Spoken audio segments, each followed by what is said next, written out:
Olá, minha gente. Muito bom dia, boa tarde, boa noite. Conforme seja a hora que você esteja vendo a postagem desse vídeo, tá certo? Como sempre, em cada vídeo eu gosto de me apresentar, se é que você não me conhece. O meu nome é Jaime Viana. Eu sou mais um entre os milhares a batalhar pela fé que uma vez foi dada aos santos. Eu não estou aqui para botar fogo pela boca, eu não estou aqui para fazer passes mirabulosos. Eu não estou aqui para dizer a você que se você fizer a corrente A, B ou C, que as coisas vão mudar na sua vida. Eu não estou aqui para ensinar a você mágica. Eu não estou aqui para iludir você com algo que talvez você esteja esperando. Mas eu quero dizer para você que eu estou aqui para testemunhar o que Deus tem feito na minha vida. E o que Deus tem feito na minha vida é algo que o mundo nunca pôde fazer. Eu me lembro isso há uns 40 anos atrás, mais ou menos, que um dia eu tive um encontro com Deus e isso foi o suficiente para ele mudar minha vida.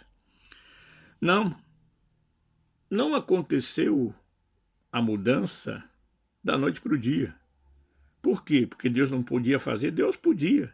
Mas é que eu era uma pessoa rebelde. E essa rebeldia me custou muito caro. Porque eu estava dentro de uma igreja, eu estava buscando a Deus, mas eu ainda tinha os meus olhos voltados para o mundo. E isso acontece muito nos dias de hoje. Mas por que que isso aconteceu comigo? Porque eu não tinha ninguém para me orientar com relação a essas coisas. Eu não tinha ninguém para me dar ensinamento de como eu deveria me comportar diante da presença de Deus. Por isso que eu quebrei a cara em muitas coisas.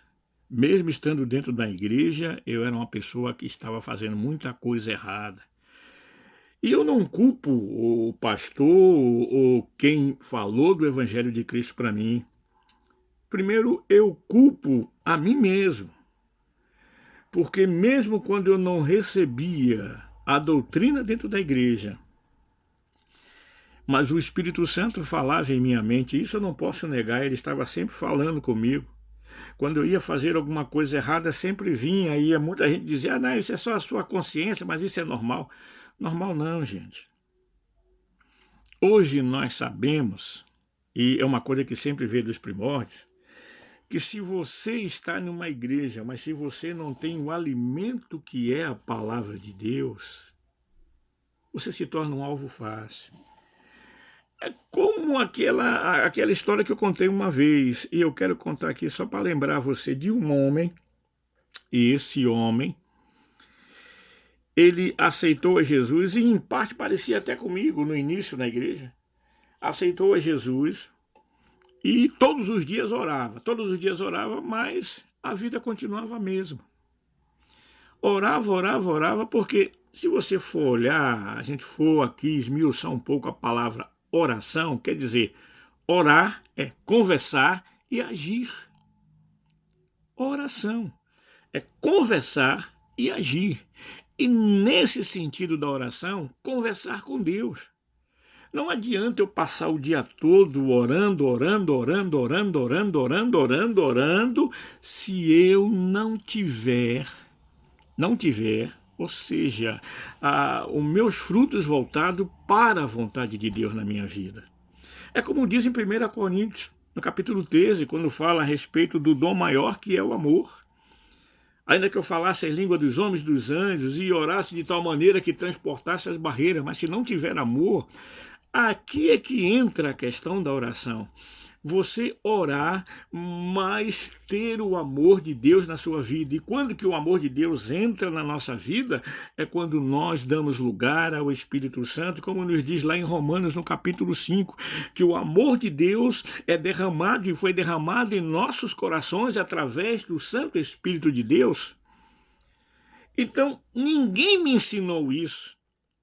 E eu bati cabeça, até, como disse Paulo ainda aos Gálatas, até que o Espírito Espírito de Deus foi formado mesmo na minha vida, até que eu caí em si e disse, Senhor, agora eu não aguento mais. É como aquele homem que estava subindo uma montanha muito íngreme, e o seu filho, eu aqui me encaixo como filho, e eu encaixo e eu vejo aquele homem nessa, como é que se diz, nessa alegoria, como Deus tentando me levar, e diz, venha meu filho, e eu dizia, como essa história que eu estou contando é como aquela história que aí o menino, o pai disse assim, vem meu filho que eu te levo. Eu falei, não pai, deixa que eu sei o caminho. E o menino começava a puxar o pai dele e chegou uma hora que o menino cansa. Porque o caminho era muito tortuoso, era um caminho íngreme, ou seja, era para subir aquela montanha e a criança não aguentava. Aí de repente a criança para, os pés estão inchados e ela cansa. E aí aquele pai diz, agora que você cansou, meu filho, deixa eu fazer o que eu quero fazer com você. E aquele pai pega aquele filho, como diz o capítulo 15 do Evangelho de Lucas, como aquela ovelha que estava desgarrada, aleluia, oh glória a Deus. Foi aí que eu senti Deus realmente fazer um milagre em minha vida. Porque está dentro de uma igreja, esse aqui é o problema, você pode encher uma igreja, e como que você enche? Você pode fazer sinais e maravilhas, e isso não é pecado, porque o próprio Jesus disse o seguinte, se esse povo não vê sinais e maravilhas, de maneira nenhuma eles vão acreditar. É necessário que haja sinais, e eu acredito que Deus ainda hoje usa homens e mulheres de Deus para fazer o milagre, porque a comunhão com Deus é comunhão com o sobrenatural. Aleluia! Mas uma coisa que a igreja está pecando no dia de hoje, está deixando de buscar da fonte. A única maneira de vencer o diabo, meu irmão, minha irmã, é se nós formos conhecedor dessa palavra. E como conhecedor, começarmos a nos posicionarmos como aquilo que a palavra nos ensina, como sal da terra, como luz do mundo, como filhos de Deus, como ressuscitados, como nova vida diante de Deus, como autoridade em nome do Pai, do Filho e do Espírito Santo. Só assim aquele que é cristão começa a entender e começa a ser verdadeiramente e a fazer se cumprir nele aquilo que Jesus nos diz lá no Evangelho de Mateus, vós sois o sal da terra e a luz do mundo. E onde há luz, as trevas se escondem, gente. Mas o que temos visto hoje, infelizmente, é uma igreja que está mais preocupada em ser uma igreja politicamente correta. Uma igreja que vive agradando o mundo, que quer buscar as pessoas não com as armas de Deus, como disse Paulo em 2 Coríntios, porque as armas que nós temos nas nossas mãos são espirituais e poderosas para vencer a Satanás.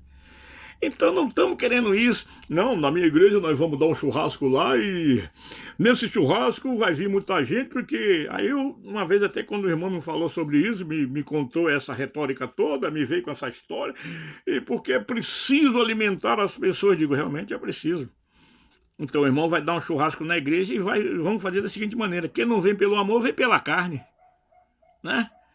Não quero dizer que nada disso não deva ser usado, mas uma igreja que ora, uma igreja que busca na palavra, porque pela palavra de Deus e pela oração ela é santificada, como disse Paulo escrevendo a Timóteo. Uma igreja que começa a fazer isso, mas que vive na ação do Espírito.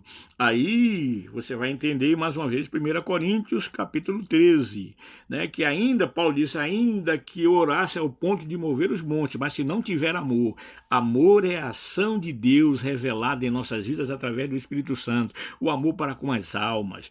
Então é isso que falta à igreja no dia de hoje. Eu vejo igrejas aí que são verdadeiras passarelas de desfile de moda.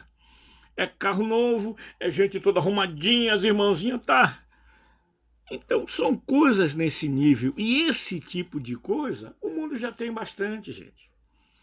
É preciso a gente ser o diferencial nessa jornada. Porque, na verdade, esse é o sentido da igreja. Que você tenha apóstolos, amém. que você seja uma pessoa abençoada, amém, mas que acima de tudo você seja um servo, seja uma serva de Deus, que no lugar onde você chegar as pessoas possam sentir o suave cheiro do perfume de Cristo naquele lugar, porque naquele lugar tem um servo e tem uma serva de Deus. É assim que nós devemos ser conhecidos, né? Não é, não, fulano tem dinheiro, tem isso, tem aquilo. Se você está esperando desse jeito, tudo bem. Mas eu quero dizer para você que se nós queremos realmente ser sal da terra e luz no mundo, nós temos que andar buscando e em conformidade com esta palavra. Amém?